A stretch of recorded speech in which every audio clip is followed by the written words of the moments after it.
Saludos, mi nombre es Edwin González, pertenezco al Departamento de Ciencias y Tecnología de la Universidad Interamericana de Puerto Rico, recinto de Aguadilla, y hoy les voy a estar hablando sobre el cambio climático y la tecnología. ¿Qué es el cambio climático?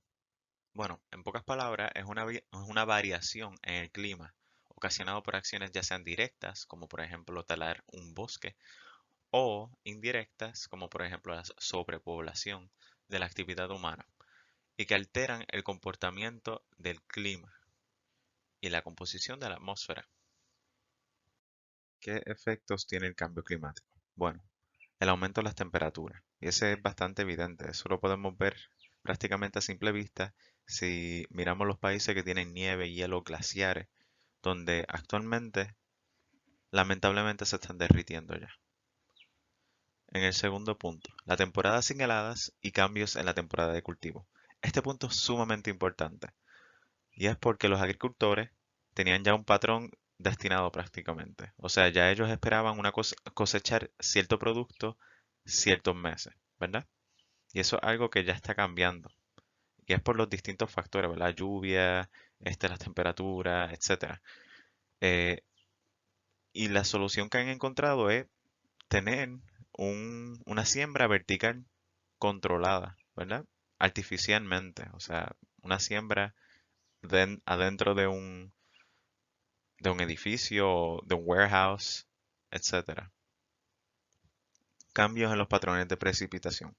Esto lo podemos ver en países donde anteriormente llovía bastante, pero actualmente no. Mientras que en países donde no llovía, está lloviendo. Entonces, eso es un problema porque si no llueve lo suficiente en los países que sí se espera lluvia, pues van a haber sequías. Y en países donde no se esperaba lluvia, ¿verdad? Las construcciones son distintas, así que hay inundaciones. Y pues es un problema para todos. La sequía y las olas de calor.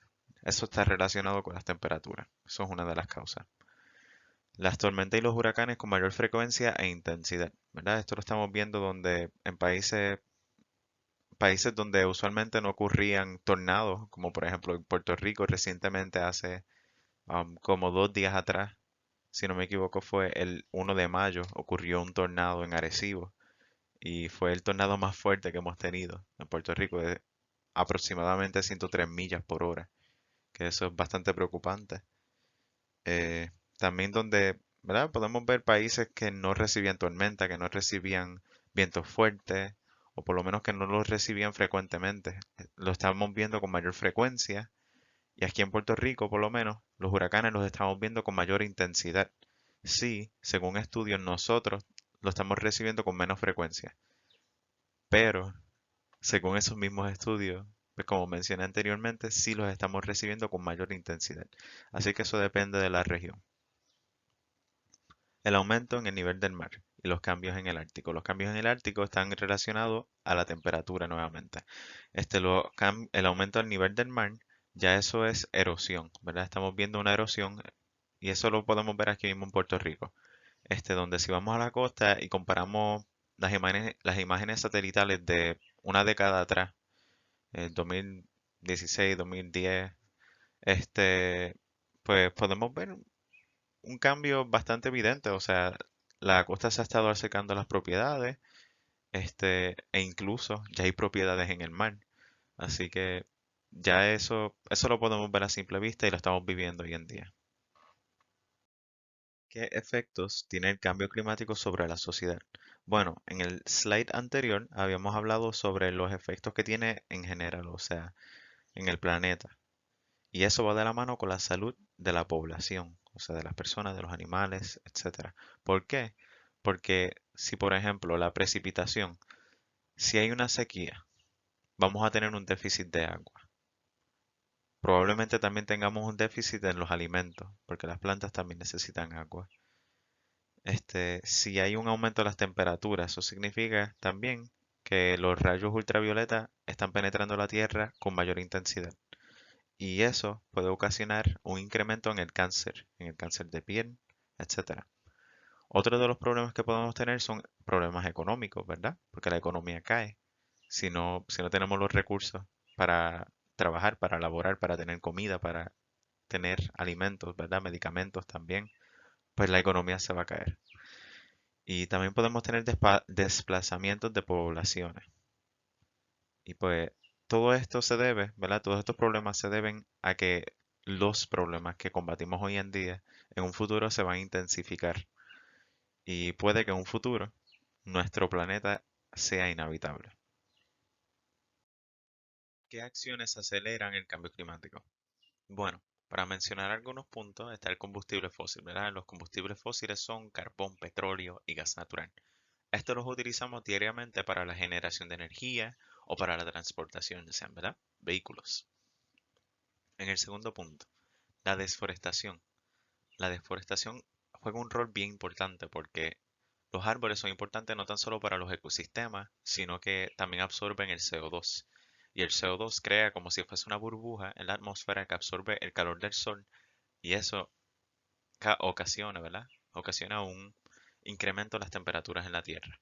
Y ahí, ¿verdad? Eso provoca sequía, etcétera.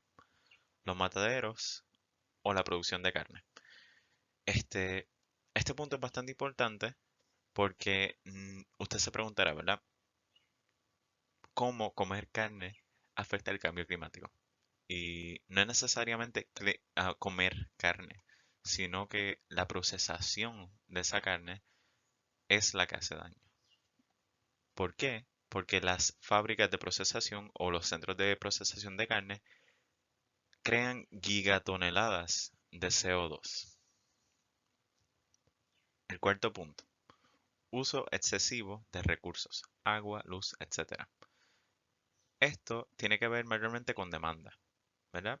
El agua, la luz, mientras más demanda haya, pues más hay que utilizar los combustibles fósiles, o sea, más combustibles fósiles hay que utilizar de acuerdo a la demanda para la generación de luz o para el agua también.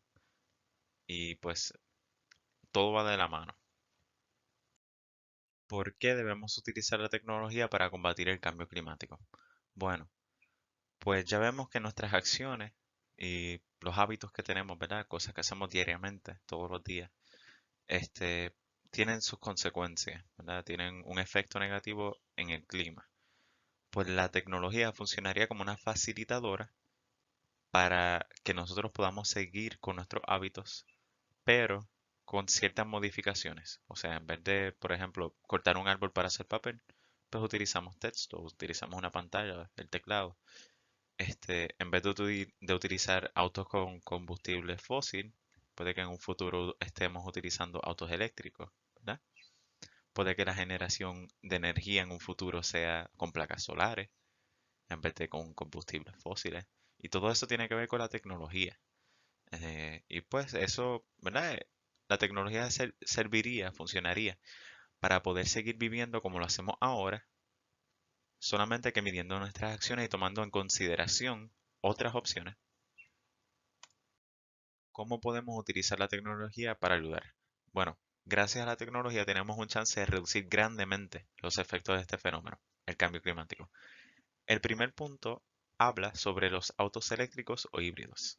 Y hablaré un poquito sobre los híbridos. Los híbridos, aunque no necesariamente están libres de polución o no utilizan combustibles fósiles, sí utilizan menos combustibles fósiles y menos fluidos. Así que eso ayuda con la polución y es como, ¿verdad? Es una buena opción para la transición hacia los autos eléctricos, que los autos eléctricos, aunque no están necesariamente libres de polución por la fabricación, ¿verdad? Las fábricas utilizan todavía energía de combustible fósil, pero estos autos no utilizan nada de combustible fósil en el sentido de que no necesitan gasolina, no necesitan diésel, nada así.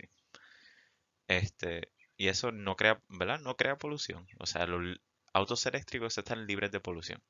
Y eso, ¿verdad? Una muy buena opción para un futuro. El segundo punto habla sobre las placas solares, energía verde limpia y renovable. Este punto es sumamente importante, pero lamentablemente no es algo que sea accesible. La energía verde limpia y sustentable no es accesible para la mayoría de la población. Por eso es que todavía no hemos, ¿verdad? No hemos transicionado hacia las placas solares, por lo menos aquí en Puerto Rico. Se está viendo más, pero nuevamente no es algo que, ¿verdad? No es algo que podemos costear. El tercer punto, satélites. Los satélites son sumamente importantes y es porque con ellos podemos tener una perspectiva distinta del planeta, ¿verdad? Podemos verlo desde afuera y de esta manera lo podemos estudiar. Podemos estudiar los patrones, los cambios, podemos tener un análisis, ¿verdad? Tener prácticamente datos concretos de cómo el planeta está cambiando. Y eso es bien importante saberlo. El último punto habla sobre los medios de comunicación, las redes sociales, etcétera. Y usted se preguntará, ¿verdad? ¿Cómo esto es importante para el cambio climático? Bueno, pues podemos informar, ¿verdad? Las redes sociales no tan solo son para socializar, sino es para educar también, aunque educar sí tiene que ver con socializar, ¿verdad? Se puede socializar y educar, pero se puede comunicar, ¿verdad? Se puede comunicar una noticia, un problema social, etcétera, y los podemos utilizar para el bien, ¿verdad? Siempre y cuando estemos bien informados y podamos compartir la información correcta. Con esta información podemos concluir que nosotros tenemos los recursos, tenemos la tecnología para hacer el bien, ¿verdad? Para lograr un cambio, ya sea por el bien de la sociedad, los ecosistemas y el resto del planeta. Y que no tiene que ser, ¿verdad? No tiene que ser algo grande, o sea, no tienes que cambiar tus hábitos completamente, sino que pueden ser cosas pequeñas como cuando te estés lavando la boca, cerrar la pluma, cuando te estés afeitando la cara por igual, o cuando termines de utilizar la computadora o un dispositivo, desconectarlo de la pared, ¿verdad? Y cosas así, cosas que usualmente hacemos a diario sin darnos, ¿verdad? Probablemente sin darnos cuenta. También pueden ser acciones sistemáticas de un país, como por ejemplo que el gobierno incentive a las personas para que cambien o se muevan de autos de combustible fósil a autos eléctricos o de utilizar la generación del país como tal a moverse a placas solares, ¿verdad? Todos podemos poner nuestro granito de arena. Y hay que recordar, ¿verdad?, que esto es algo que no se resuelve por una sola persona. Esto es algo que entre todos tenemos que hacerlo, ¿verdad? Entre todos podemos resolver, no necesariamente resolver, pero reducir los efectos del cambio climático. Y me gustaría cerrar con que la herramienta más importante para combatir el cambio climático eres tú y yo.